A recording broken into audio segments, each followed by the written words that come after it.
buenas noches con todos los presentes. Les damos la más cordial bienvenida a este encuentro este día domingo. El día de hoy tendremos con nosotros a la obstetriz Catherine Arteaga, Tania Segovia y Paulina Tintín con el tema Parto en Agua. Que tengan una muy buena noche y bienvenidos. Hola, ¿cómo están? Muy buenas noches. Otro video aquí con ustedes, es un gusto y esperamos que el tema de esta noche sea de su interés. ¿Cómo estás, Tania? ¿Cómo estás, Pauli? Buenas noches con todos. Sí, esperamos que el tema del día de hoy es parto en agua, entonces esperamos que sea muy productivo y puedan llenarse de conocimiento. ¿Cómo están, chicas? Antes quiero empezar. El parto es más admirable que la conquista, más sorprendente que la defensa propia y tan valiente como cualquiera de ellos. Gloria Steinem. Antes de comenzar este hermoso tema, queremos manifestar que vamos a estar sorteando un control prenatal, donde vamos a poder evaluar si la paciente o no puede ser apta para un parto en casa. Pero para ganar este premio, vamos a lanzar una pregunta y conforme todo lo que estaremos conversando, ustedes pueden ir contestando abajo en los comentarios y nosotras vamos a escoger las 3 respuestas y después sortearemos entre esas para ver cuál es el ganador. Y la pregunta es, ¿cuáles son los requisitos que debe tener la mujer para tener un parto en agua? Entonces, también ya vamos a estar anotando abajo en la cajita de descripción la pregunta para que no se olviden. Entonces, comencemos, Katy. Ya, muy bien. Como lo había dicho Pauli, estar pendientes de la respuesta. ¿Ya? ¿Qué creen, chicas? ¿Qué crees, Pauli? ¿Que esto del parto en agua es algo nuevo? ¿Es algo que recién se está implementando aquí en el Ecuador o en algunos países? ¿O es el parto en agua y es algo que se ha venido haciendo desde muchísimos años atrás? Yo creo que es algo que ya tiene su historia, ya viene desde la antigüedad, pero no era tan conocido. Entonces yo, desde mi punto de vista, ya tiene años atrás el parto en agua. Exacto, ¿no es cierto? Y para muchas personas esto del parto en agua puede ser algo sumamente nuevo, ya que si es que tienen un hijo ya de 10 años, 12 años, van a decir, yo hubiera querido tener un parto en agua, pero démonos cuenta que no es así. Si nosotros retrocedemos un poquito en los años, más o menos nos vamos a partir de lo que es el año 68, en donde comienza a haber una revolución de los estudiantes en contra de cómo se está haciendo las atenciones del parto. Entonces, viendo esto, los hospitales se comienzan a tener un montón de ideas, comienzan a ser creativos para evitar que los estudiantes nuevamente vuelvan a hacer alguna revolución.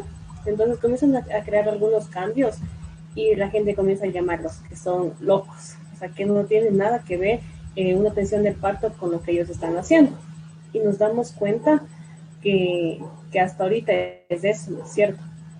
El año 68 comienza a haber una revolución de estudiantes acerca de cómo son las prácticas que se están llevando en los hospitales. Entonces los hospitales se sienten presionados por esta revolución y comienzan con algunas ideas creativas para poder modificar lo que es la atención del parto. Entonces el lema que ellos se basan es que prohibido, prohibir.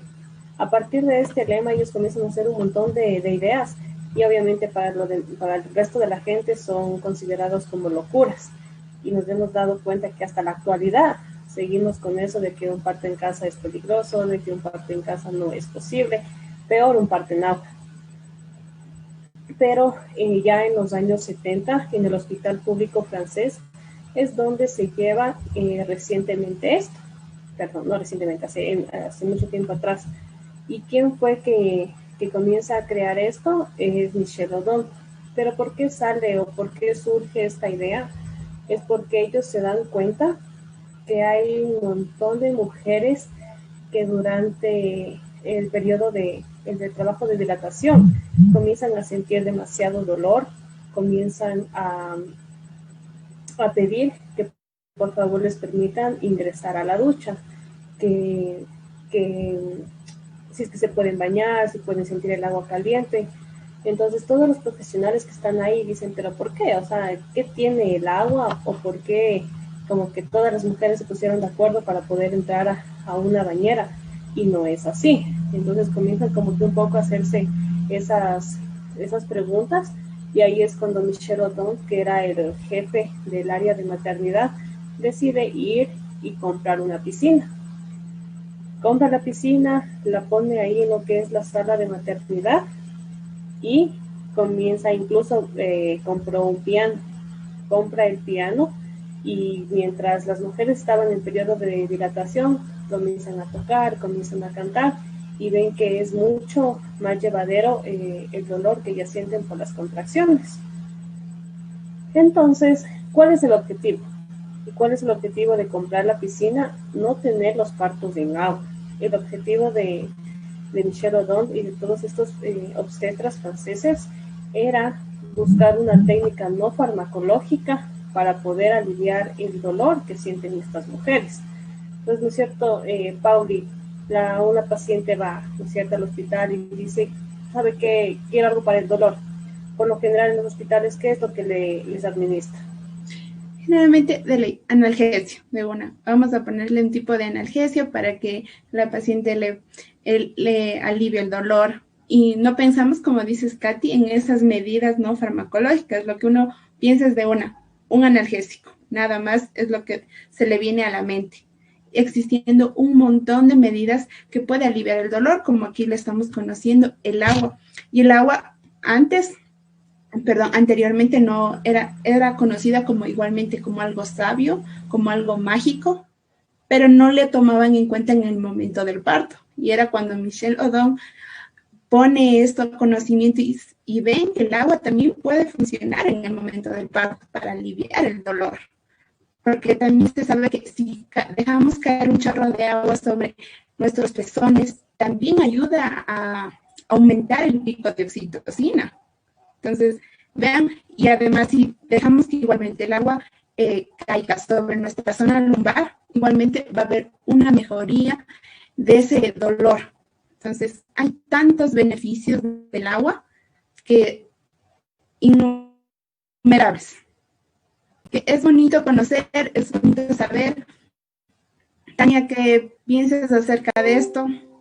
Como estaba explicando Katy, es un estudio igual que empezó con el descubrimiento que estaba realizando Michel Odon al fijarse que el beneficio que daba la inmersión en agua en las mujeres que estaban en labor de parto.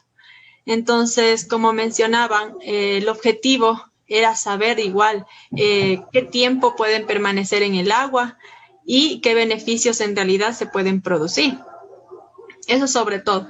Entonces, continuando, a partir del año 2000, como podemos fijarnos igualmente hasta la actualidad, ya hay en varios hospitales, en varios lugares, en varias casas de parto, bueno, en otros países, no solo aquí en Ecuador, donde ya esto puede darse como, no es algo como se ve aquí como algún tabú, como algo peligroso, como en Inglaterra ya lo practican igual sin ninguna restricción. Entonces podemos afirmar que podemos hacer que la inmersión en agua a una temperatura corporal puede facilitar el proceso del parto, obviamente en un tiempo limitado, como posteriormente les vamos a explicar. Entonces, según los estudios que ha realizado Michel Odon, él dice que es eficaz durante 1 hora o 1 hora y media, por término medio ya, porque puede alargarse hasta 2 horas, pero valorando la situación que se puede dar. ¿Cómo lograron afirmar esto? ¿Cómo se dieron cuenta?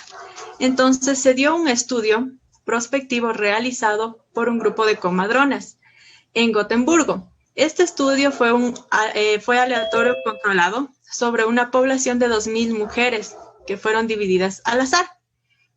¿Sí? Entonces no sabían cuál era el momento idóneo para entrar en el agua ni cuál sería su efecto realmente. Entonces lograron hacer esto, que de esto lograron dividir la mitad de las 2,000 mujeres que están en este estudio, entraron al agua con menos de 5 centímetros de dilatación. Y la otra mitad, obviamente, entró con más de 5 centímetros de dilatación. Entonces, el resultado confirmó que el mejor momento para entrar en la piscina es cuando la dilatación es de 5 centímetros o más. y cuando las contracciones han alcanzado un cierto grado de efectividad, con lo que se acorta la duración del parto, la necesidad de analgesia, de otros medicamentos y en realidad de cualquier tipo de intervención que se pueda presentar. Ahora, los fisiólogos igual mencionan que hay muchas maneras de sumergirse en el agua y todos los efectos que nos pueden ocasionar a nosotros la inmersión. Entonces puede ser en una bañera pequeña, en las que se utilizan en la casa. La inmersión puede ser con el torso y las piernas sumergidas o hasta el cuello, con una temperatura variable. Entonces, para todo esto existe una respuesta común a cualquier tipo de inmersión que se pueda dar.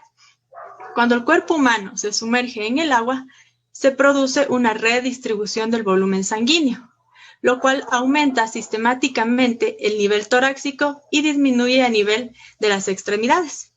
Entonces, ciertas estructuras celulares de la aurícula cardíaca son extremadamente sensibles a estos cambios volumétricos, y cuando se produce este aumento de la presión, segregan una hormona, que es la ANP, que es un péptido natriurético auricular, el cual va a estar relacionado con el control homeostático del agua corporal. ¿Qué va a ocasionar esto? Bueno, primero nos podemos obviamente hacer la pregunta, ¿el corazón tiene una función endocrina? Pues obviamente les estoy mencionando que sí. Entonces, cuando el cuerpo está sumergido en el agua, el corazón comienza a segregar ANP, uno de cuyos efectos es reducir la actividad del lóbulo posterior de la hipófisis, obviamente afectando la secreción de oxitocina, la hormona responsable de la contracción uterina. Por ende, esto va a disminuir. Entonces, es decir, que tras un cierto tiempo de inmersión, la secreción de oxitocina va a ir disminuyendo paulatinamente, ¿ya? Entonces, en estas condiciones, se produce en una primera reacción de bienestar un efecto analgésico, relajante, y la sensación de dolor va a disminuir considerablemente. Entonces, obviamente van a disminuir los niveles de estrés, también van a bajar los niveles de catecolaminas y de adrenalina. Como bien sabemos, la adrenalina y la oxitocina son antagonistas. Este descenso de la adrenalina en el primer periodo de la inmersión, que sucede durante la primera hora, va a provocar un incremento de la oxitocina. Como nosotros sabemos, por ejemplo, si una madre no está en un ambiente tranquilo, con el apoyo de la familia, se va a estresar, va a tener susto, miedo, y esto va a ayudar a que aumente la secreción de adrenalina y disminuya la oxitocina. Entonces, en este caso, la inmersión en agua nos hace el efecto contrario, nos produce tranquilidad, nos relaja, entonces la secreción de adrenalina va a disminuir y la oxitocina va a aumentar, ¿ya? Entonces, mientras se produce la reacción auricular en la que va a secretar ANP, esta va a entrar en acción y al cabo de cierto tiempo, aproximadamente 1 hora y media, el nivel de oxitocina que había alcanzado un grado elevado, este va a comenzar a disminuir y también va a disminuir el nivel de vasopresina y se van a liberar líquidos en compensación. El descenso de nivel de ambas hormonas se manifiesta como un descenso de la intensidad y frecuencia de las contracciones.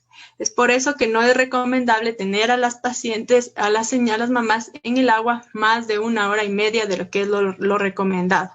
Porque en lugar de producirle algo bueno, vamos a producir algo malo porque ya se van a enlentecer las contracciones y se va a estancar la labor de parto.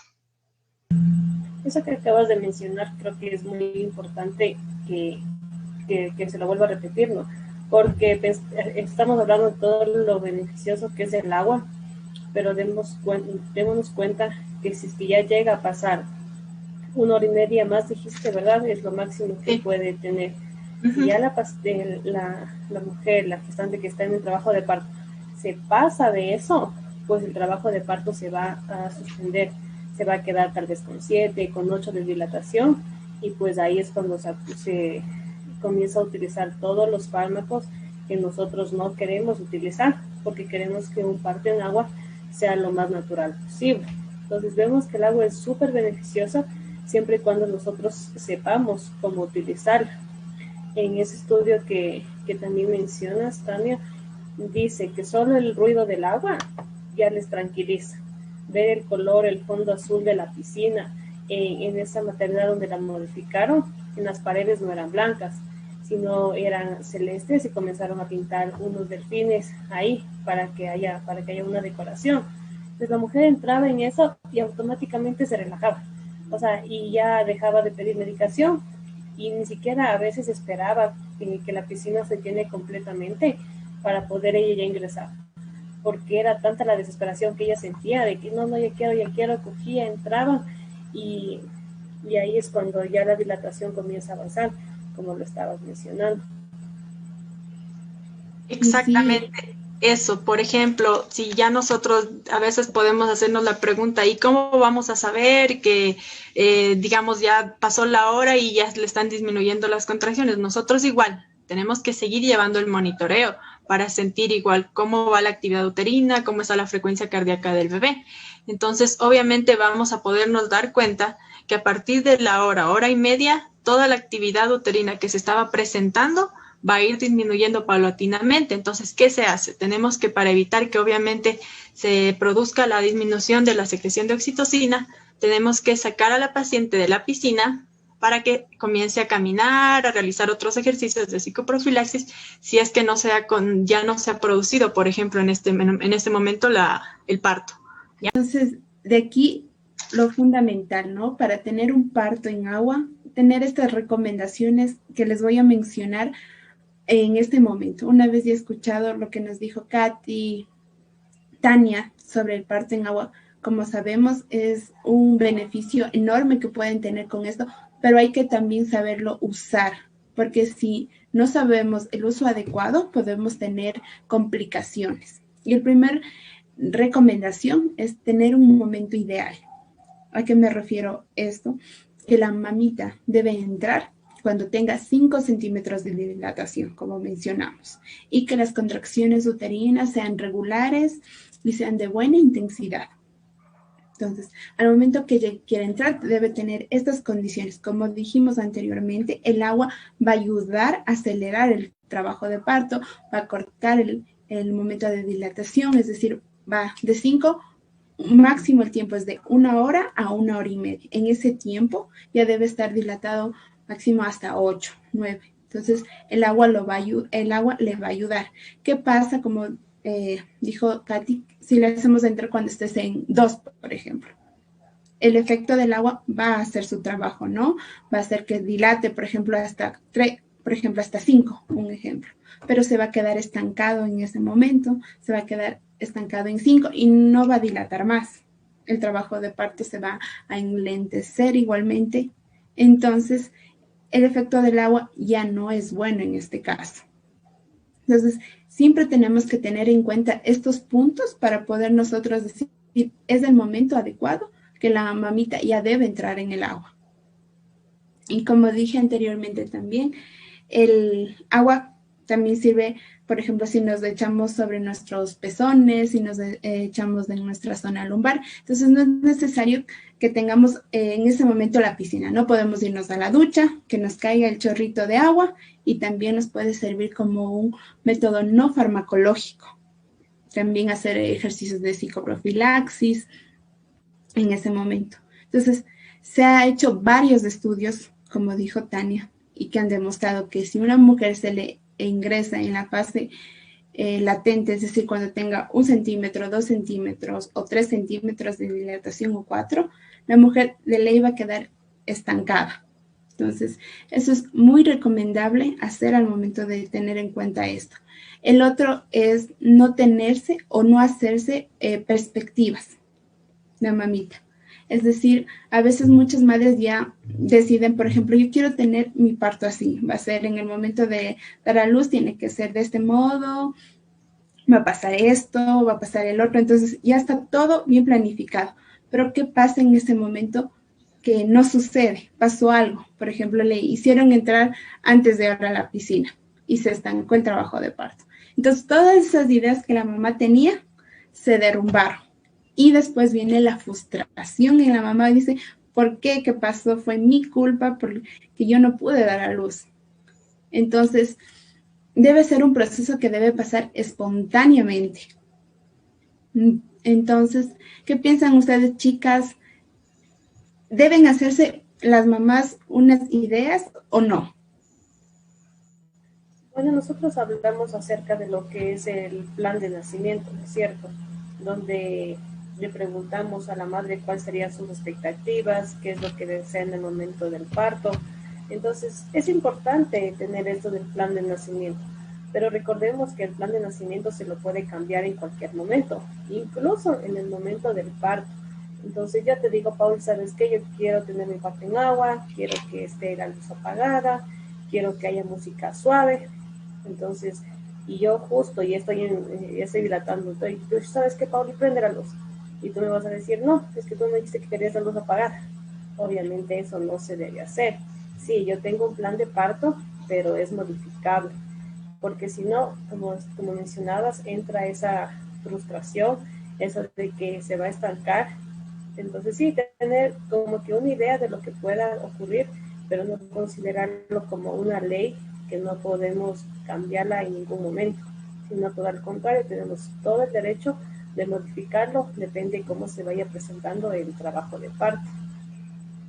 Claro, como bien dices, Katy, eso sí es una idea, porque normalmente sí uno ya planifica todo cómo va a ser y en el momento dado no sucede tal y como uno va especificando por punto en lo que vamos anotando. Entonces siempre se va a modificar según las necesidades que vayan presentando las mamás. Ellas solitas van adoptando las posiciones o cómo se sientan cómodas, en qué lugar. Entonces, en base a eso, ellas van a conseguir que tengan una idea, si es bueno. Ahora, sería importante conocer qué experiencias han tenido. No sé si desean escribir en los comentarios cómo han vivido su parto en agua o si han escuchado algo sobre eso o cualquier experiencia que hayan presentado para que nos escriban y poder saber cuáles son sus opiniones o qué opinan sobre el parto en agua. Es muy importante y también porque llega ese momento donde la mamá pierde totalmente como el poder de la concentración y la conciencia y como que ya no escucha, no oye a nadie del que está alrededor. Uno le puede decir, póngase así en este momento o empieza a respirar, pero no escuchan, ya es como se cierran totalmente y escuchan a su propio cuerpo, lo que ellas desean. Entonces, como dicen, organizar algo, planificar, está bien, pero eso se puede modificar también. Por ejemplo, hubo un estudio donde una mujer planificó todo el parto en agua. Ella dijo, yo quiero totalmente mi parto en agua. Entonces, surgió a sí mismo, hizo los ejercicios de psicoprofilaxis, entró cuando estaba en 4 centímetros, avanzó normalmente el trabajo de parto, pero el pico de oxitocina hizo su eficacia, pero posteriormente la mamá, ya le dijeron a la mamá, tenemos que salir de la piscina, porque ya había pasado una hora y media de estar en el agua y ya no hay más, va a arrancar el momento del parto. Pero la señora tenía tan planificado ese momento que dijo, no me voy a salir, yo me quedo en el agua durante todo el parto, no me voy a salir porque así está planificado. Pero ya le habían dicho que no, es recomendable salir. ¿Y qué pasó? Se quedó y se estancó el trabajo de parto. Entonces, eso es lo que no queremos. Entonces, queremos que, sí, como dice, se planifique, pero esto puede variar de unos minutos a otro. Y también el otro momento es tener la temperatura ideal. El agua debe estar, primero, ¿cuál creen que sea la temperatura adecuada, chicas, ustedes, que debe estar el agua para tener este parto?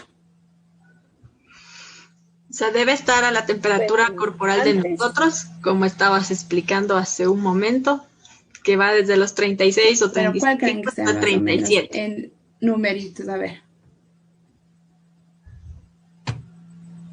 36 a 37. Sí, de 36 a 37 grados. Esa es la temperatura que debe tener el agua. Es nuestra temperatura corporal. ¿Qué pasa cuando nosotros no controlamos esta temperatura? Permitimos que suba, por ejemplo, está a 38, está a 39. Entonces, la temperatura de la mamá también va a subir y por ende la temperatura del bebé también va a subir. Entonces, la temperatura del bebé sube de 1 a 2 grados más de la normal que él tiene. es decir, más o menos a 40 grados centígrados. Entonces, cuando el bebé suba a esta temperatura, como su sistema de termorregulación no está bien instalada, no va a permitir que el bebé elimine este calor. Entonces, lo que va a producir que le entre en un sufrimiento fetal. Ya por sí solo las contracciones son un estrés para el bebé. Entonces, imagínense que vengan más contracciones, el bebé no va a poder soportar y entonces entra en este sufrimiento fetal. Entonces, es muy importante controlar la temperatura del agua. Entonces, cuando la mamá ya decida tener un parto en agua, nosotros debemos controlar siempre con el termómetro cuándo está el agua, para que no exceda y tampoco disminuya la temperatura. Entonces, porque igualmente hay personas que piensan, no, el agua es un parto en agua, la mamá se sumerge y ya. No, hay que estar controlando porque, como dijimos, también hay efectos negativos. Entonces, es muy fundamental controlar la temperatura del agua. Entonces, también ha habido casos, por ejemplo, que al bebé se le ha dejado que, la temperatura se ha aumentado. Entonces, igualmente, la temperatura de la mamá aumenta, la temperatura del bebé aumenta, y cuando nace, igualmente, la temperatura del bebé sigue aumentando y necesita posteriormente algunos procedimientos para que él salga. Digo, llegar a pensar que no es tan importante, como tú dices, no es cuestión de cogernos, meternos en la piscina y ya. Sí, el parto en agua es fácil, el agua ayuda en muchísimas cosas, pero siempre y cuando lo sepamos manejar, sepamos a qué temperatura tiene que estar. Mira que dijiste que tiene que estar en 36 a 37. Si es que la temperatura ya sube a 38, mira, pero bueno, solo es un grado. No, ese grado ya es muy perjudicial para la mamá, para el bebé, porque tú dijiste que incluso puede entrar en sufrimiento fetal. Entonces, démonos cuenta de la importancia de la temperatura en la que tiene que estar el agua. Sí, entonces, estos son los requisitos más fundamentales que deben tener en cuenta cualquier persona que quiera optar por un parto en agua. Entonces, la temperatura, nosotras nos encargamos. No es que la mamá dice, no, yo tengo que estar. Nosotros nos encargamos que la temperatura esté a esos grados. Igualmente, en el periodo de dilatación, a partir de los 5 centímetros, cuando las contracciones estén regulares, estén con una buena intensidad. Si nos ingresamos antes de hora, no logramos nada. Lo único que vamos a lograr es que al final se estanque el trabajo de parto y después esa experiencia que queremos lograr que sea única, la mamá va a quedar primero traumada. Entonces, eso es lo que queremos con esta charla, este conversatorio sobre el parto en agua, informar sobre todo las metodologías, los momentos que se deben tener. Claro, básicamente eso, recordar los puntos más importantes, que el objetivo del parto en agua no es que, digamos, suceda, salga el bebé justamente en el agua, sino ayudar al proceso de la dilatación, acelerar el proceso de la dilatación de manera natural, sin utilizar los medicamentos o cualquier cosa que les ponen, por ejemplo, la epidural. Entonces, en este caso es innecesario. Entonces, si nos fijamos en esto, vamos a poder concentrarnos en todas las características que debemos tomar en cuenta, como mencionaba Paulina, que es la temperatura, el tiempo que ya debe estar, el tiempo que debe durar en el agua y con los 5 centímetros de dilatación que debe entrar con una buena actividad uterina. Igualmente, hubo una publicación en Lancet que nos manifestaron igualmente. Por ejemplo, una mujer ya dio a luz, ya nació su bebé, se quedó en el agua y la mamá quería igualmente seguir en el agua. No salía la placenta. Igual le dijeron, ya hay que salir porque, como les dije, después del periodo, la eficacia pierde. Entonces, la mamá dijo, no, yo quiero estar aquí. Entonces, se quedó ahí. La placenta salió después de más o menos 2 horas aproximadamente, la placenta. El bebé posteriormente tuvo una poliglobulia, que es del aumento de los glóbulos rojos, porque pasó excesiva sangre al bebé por el momento que se quedó en el momento del agua. Entonces, vemos las complicaciones que también existen si nos quedamos después del periodo de eficacia en el agua. Entonces, el agua hay que aprovecharlo en el momento que esté en el pico máximo de la oxitocina. Exacto. Y recordemos que para muchas personas, para muchas costumbres, tradiciones, el agua tiene un poder mágico. Para muchas personas no puede ser explicado ni por fisiólogos, ni puede ser explicado por la ciencia, cómo es que solo con sumergirnos, como una mujer embarazada sumergirse en agua, cambia totalmente lo que es el trabajo de parto. Entonces, el agua también es considerada erótica, mística, y no en vano se va a utilizar en tantos ritos que se hace a través de las religiones. Incluso se la utiliza para poder bautizar a los niños. Entonces, no es que solo es el agua, así, aparte que es un líquido vital, también lo vemos desde otro lado, cómo influye en nuestro cuerpo, cómo solo el ruido de, no sé si es que alguna vez ustedes han ido a alguna cascada y escuchan ese ruido, esto, a pesar de que es fuerte, nos relaja y sin necesidad de estar embarazadas. Imagínense una mujer que está embarazada, que escuche ese sonido, que está viendo el agua, que la ve la decoración de la habitación, porque lo que buscaron también en ese hospital francés es que las salas de parto sean lo más parecidas a una habitación. Entonces imagínense lo que es entrar a una sala que está totalmente blanca, con una una camilla ginecológica, a todo un cambio de lo que se da. Entonces, como les mencioné, el objetivo de esto, de cuando comenzaron a utilizar las piscinas, no era que los bebés nacieran en agua. A partir del nacimiento 100, que se dio más o menos en 1983, ahí es cuando Michel Adon decide publicar este artículo con la finalidad de que más obstetras, obstetrices vean que sí es posible un trabajo de parto en agua, que se produzca un parto en agua y que no haya complicaciones, dando justamente las pautas que nosotros que le hemos mencionado para que no tengamos efectos adversos, sino todos los efectos beneficiosos, que es lo que el agua nos está ofreciendo. Recordemos que no sé cuánto vamos a gastar en fármacos, en inyecciones, cuando el agua es algo económico, sencillo, por lo general no tiene riesgos, si es que nosotros lo sabemos utilizar bien. Entonces, a todas las colegas que nos están viendo, démosles otra opción a nuestras mamitas de que sí sea posible, y no solo la psicoprofilaxis, porque muchas tenemos la idea, ay, es la psicoprofilaxis y ya, cuando esta técnica, ese trabajo de parto en agua es más beneficioso. Sí, y en otros países también ya, como dijiste, existen ya hospitales que implementaron este método en agua. Entonces, no solo aquí, bueno, yo sinceramente no he escuchado que existan hospitales, clínicas que ofrecen este tipo de parto en agua, pero ya en otros países, tanto a nivel de Latinoamérica como igualmente en Europa, ya optan por esta medida porque ven los múltiples beneficios que tiene. Si tomamos en cuenta todas las recomendaciones, un trabajo de parto y el momento del nacimiento se lleva a cabo y de manera exitosa. Nelly Caballero nos consulta, perdón, Ale Picoy, nos dice, una consulta, ¿el parto en agua contrae infecciones?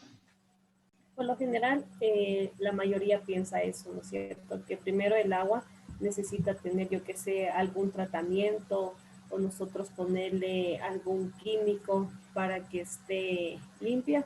Pues no. Lo que se recomienda es poner los cubre piscinas, que serían unas fundas plásticas enormes que cubren totalmente la piscina, que con eso nosotros nos estaríamos asegurando de que no vaya a haber alguna infección. Pero de ahí, porque está en el agua mismo, no. Artículos publicados yo no los he leído, no hemos revisado alguna información que sea científica, porque técnicamente es agua. Claro que La de aquí sería la más potable, ¿no es cierto? Supuestamente. Claro que tiene algunos electrolitos, algunas cosas, no sé muy bien que nomás tenga el agua, pero que el bebé nazca ahí o que la mamá pase ahí después de haber incluso roto membranas, no contrae la mamá ninguna infección y tampoco ninguna infección para el recién nacido. En el caso de que se llegue a producir alguna infección, puede ser porque la mamá mismo tiene una infección, digamos, tiene una corionitis, la mamita comienza a tener fiebre o el bebé tiene taquicardia, entonces ahí vemos, pero tendríamos que buscar cuál es la causa por la que se está produciendo esa infección. Chicas, no sé si ustedes tienen alguna, han leído ¿Hay más una preguntas, información Santi? extra. En una guía de Barcelona, por ejemplo, que realizaron igual, ellos mencionan y aclaran que ni siquiera, según la evidencia obviamente que encontraron disponible, encontraron que ni la ruptura prematura de membranas ni con un estreptococo beta hemolítico positivo se puede contraindicar la hidroterapia. Entonces, como les mencionaba Katy, no es una indicación específica de que porque ya pasó algo de esto le van a decir no puede realizar la hidroterapia. Pues no, simplemente se van a valorar todos los signos vitales y obviamente en el caso de una ruptura se van a ver qué tiempo dura, qué tiempo va con esa ruptura, porque si obviamente ya está con la ruptura de membranas más de 12 horas, no le vamos obviamente ya a incluir porque ya tenemos riesgo de una coriamnionitis. Pero si en el momento se da, no es que ya le va a causar una infección a ella o al bebé en ese momento. También bueno, veamos si es que nos puedes ayudar, Santi, con la respuesta a la pregunta que dijo Pablo al inicio. Claro que sí. Nelly Caballero nos respondió, tener una pelvis adecuada, estar en trabajo de parto. No exactamente las condiciones necesarias para tener un parto en agua, como es tener 5 centímetros de dilatación, tener unas contracciones uterinas buenas, regulares y de buena intensidad. Son las únicas condiciones que la mujer debe tener para tener un parto en agua, nada más. Claro, porque como menciona Nelly, obviamente tener una pelvis adecuada y encontrarse en trabajo de parto, eso ya viene ya una predisposición anterior, o sea, eso ya tenía que haber sido valorado para poder esperar un parto normal, natural, vaginal. Si no tiene la pelvis adecuada, pues obviamente no se podría realizar ya la valoración, ni así sea fuera del agua o en el agua. Tener una pelvis adecuada es para todas las mujeres que deseen dar a luz por parto normal, no solo para aquellas que deseen tener un parto en agua. Eso, pues creo que no hay más preguntas. Esperamos que les haya gustado este live acerca de lo que es el parto en agua. Queremos quitar un montón de mitos, de dudas, de comenzar a ver que en pleno siglo XXI se puede volver a retomar lo que hace en los años 70 Michelle O'Donnell comenzó a implementar en Inglaterra, en Irlanda, en Francia. Es algo rutinario. Aquí pues recién se está empezando a conocer. Que cualquier duda, pregunta, inquietud que haya quedado, pues no duden en escribirnos, que nosotros les estaremos gustosas de poder responder todas sus preguntas. Hasta luego. Gracias. Agradecemos a todas las personas que nos han acompañado esta noche. Les recordamos que pueden seguirnos a través de nuestras redes sociales en Facebook, Instagram, YouTube y Twitter, como Naciendo con Amor S. Adicional, pueden contactarnos a nuestros números telefónicos que los pueden visualizar en pantalla.